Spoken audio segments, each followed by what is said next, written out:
Hey guys, it's CWillyHD here, once again breaking a Pokemon game, specifically Omega Ruby and Alpha Sapphire. These Gen 3 remakes were a lot of fun to revisit, and of course we have some glitches within them. Things like mistranslations, softlocking, battle glitches, and more. Keep in mind, these games were based off the Generation 6 engine, which were X and Y. This means there are going to be some glitches possible in both games, and if you watch the Pokemon X and Y video, you might notice some of these glitches. But speaking of that video, I took some of you guys from the comments and named Pokemon after you used in the video. So maybe you made it in. But with that out of the way, let's get into this episode of Game Breakers. This first one's more of a negative glitch as it just makes things annoying. We need a level 39 Wailmer who's close to evolving after this battle. Begin by finding a spot in the water to surf on. Then pull out your fishing rod to encounter a Pokemon. Do whatever you'd normally do and defeat it. Upon winning, make sure your Wailmer actually gets enough XP to get up to level 40. This will begin the evolution cutscene to Wailord. After that's over, the game will attempt to reload the world, but never does. We simply get a black screen with this music playing.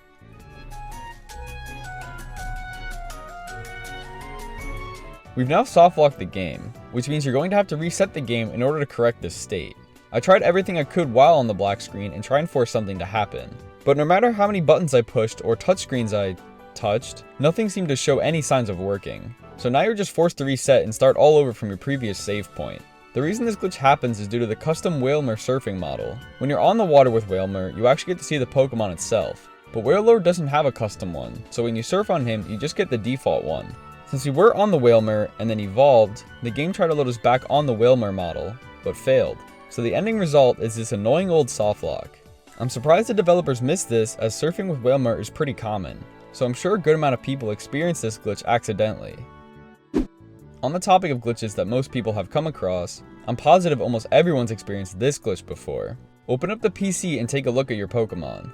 Back out of this and pay close attention to the bottom screen when the options are fading back in. It can be extremely hard to see, but for a single frame the buttons are not in their correct spots. Organize items is missing and the logout option is replaced with increasing numbers. It's pretty strange and I'm not sure really why it happens. It doesn't even occur every single time. Sometimes when I would back out, it would be completely fine. This can also occur in the Records tab when you take a look at the Hall of Fame stuff. This one's even more messed up as there are 4 buttons instead of 3, and even more increasing numbers. My only guess is that the game is loading a template of the menus, which is why you see 4 buttons every time, before the game corrects itself and loads the options for that specific screen. But that's just a theory. A game theory. Over on Route 12, you'll find this hiker jogging in a circle near the Mount Chimney cable car. As he's walking on the top part of his route and he's on the screen, simply walk up and stand in this patch under the tree. The hiker will continue to jog but not move at all. He's just stuck there in a never-ending loop. You can give this guy a break by opening your menu, to which he'll stop moving entirely. For some reason this spot just always makes him stop running. You can technically do it any time, so you can stop him in different places. I also discovered if you run to this spot, he'll stop moving entirely without you even opening the menu. I'm not exactly sure why this happens. Maybe the game thinks you're out of the view of this guy's model and doesn't want to keep his cycle loaded. Whatever the reason, it's kinda weird. Next up, we need to be at the battle resort. Walk up to this guy who will teach Pokemon moves for battle points.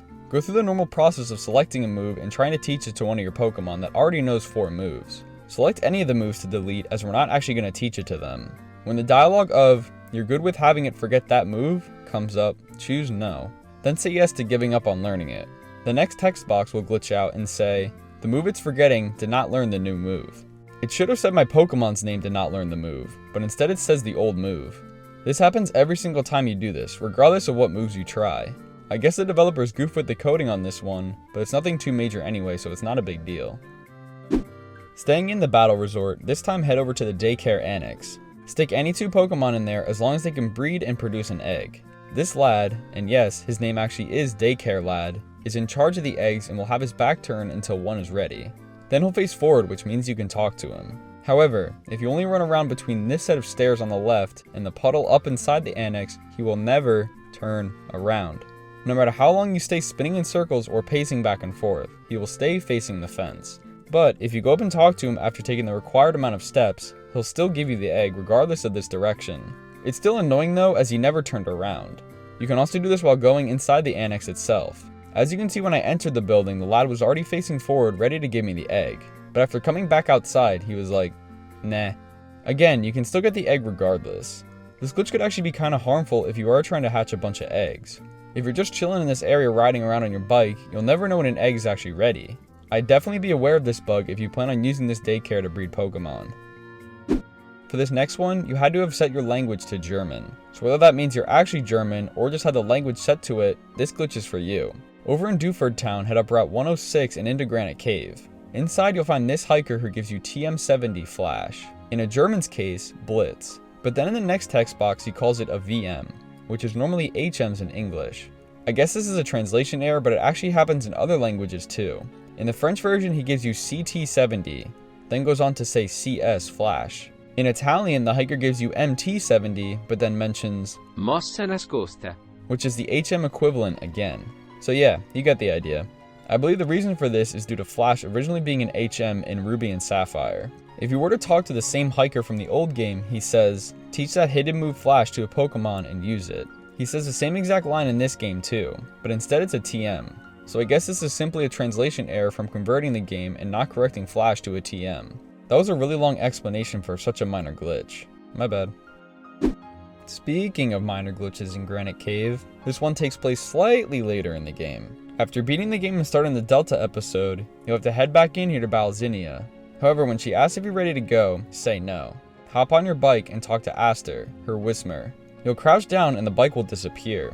Upon closing the text box, you'll stand up normally with the bike gone. However, the second you move, you'll magically pop back onto your bike and start pedaling around. That's it. That's the glitch. You can also open your menu and you'll snap back on the bike right away. As well as talking to Whismer repeatedly will cause it to look like this. Pretty cool, right? Right? Listen, I had to play through this whole game just to get to this exact point. So let me just have my moment. This glitch was totally worth the amount of time I spent, and I'd highly recommend you delete your completed save data just to get here and do this one. Up next, we got a battle glitch. We're going to need a Zoroark and a Primal Kyogre or Groudon. Have the Legendary in your last slot and Zoroark in one of the first two slots that will transform. Now we gotta find a double battle, so I'm using the one in Victory Road. Anyway, once in the battle, your Zoroark will be Kyogre or Groudon. You now need to swap out the other Pokemon on the field with you into said Legendary, and pray that they don't attack the mon that stayed in or you'll break your disguise. Once the Primal version is on the field and you manage to not get attacked, try and use a move on your next turn. You'll notice that both of the icons for your Pokemon are the Primal version, even though Zoroark Kyogre for me is obviously not Primal. This effect will last until you get attacked and return to your regular form. It's still kinda cool to see these two big legendaries side by side and a neat little side effect of it. Let's stick with some battle glitches. We need a Pokemon with a semi-invulnerable move, such as Dive, Fly, or Dig. Just one that takes 2 turns to actually land. Have a Pokemon who's about to be leveled up use it in a double battle. Now have your other Pokemon attack so it kills the opponent and gains XP. It'll level up, however it won't actually update the number on the top screen. You'll see I was supposed to be level 100 here, but I stayed at level 99. This is simply a visual bug, as you can see the bottom screen displaying the proper level. After the next turn plays out, the glitch will get corrected and you'll see the true level. You can get a pretty similar glitch to occur when using the move Volt Switch or U-Turn during a trainer or horde battle. Have a Pokemon that's close to leveling up and knows either of these moves. Use it on one of the Pokemon and make sure it's enough to knock it out. They'll gain XP, level up, and when they return, the level on screen will still show the previous level they were at. Again, the bottom screen reads the new level, but I guess something with the game not refreshing the check on the top screen means we're still at the previous level. Like I said, this works with either Volt Switch or U-Turn. I used Pachirisu, who was able to learn both moves and was able to trigger the glitch both times. Moving on to a very useful glitch, we're going to need a Pokemon with the Symbiosis ability holding leftovers, so I'm using Floetta. We need another Pokemon holding an eject button, as well as a third Pokemon just to switch into, so it doesn't really matter what it is. Now head into a doubles battle and throw them out. Once the eject button Pokemon is attacked, he'll dip out of there, and due to the Floetta having Symbiosis, she'll pass on her leftovers to the Pokemon that's leaving. The glitch is basically activated at this point. All we gotta do is choose the other Pokemon to throw out and then re-swap the Pokemon.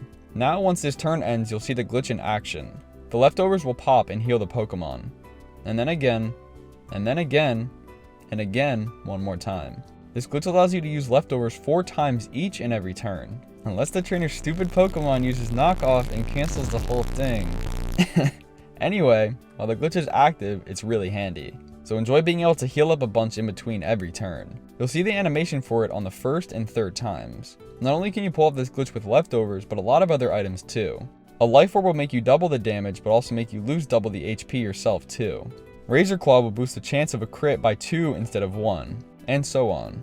I'll leave a link in the description to all the items that work with this one if you want even more out of this glitch. So those are all the glitches in Pokemon Omega Ruby and Alpha Sapphire. I know there weren't a lot of great glitches in here, as there aren't a lot in this game to begin with, but I hope you still enjoyed the video anyways. I might cover another generation in the future, so if you want to be nicknamed in that video, leave a comment down below. But for now, I'm gonna get up out of here. Thank you guys so much for watching, and as always, see ya!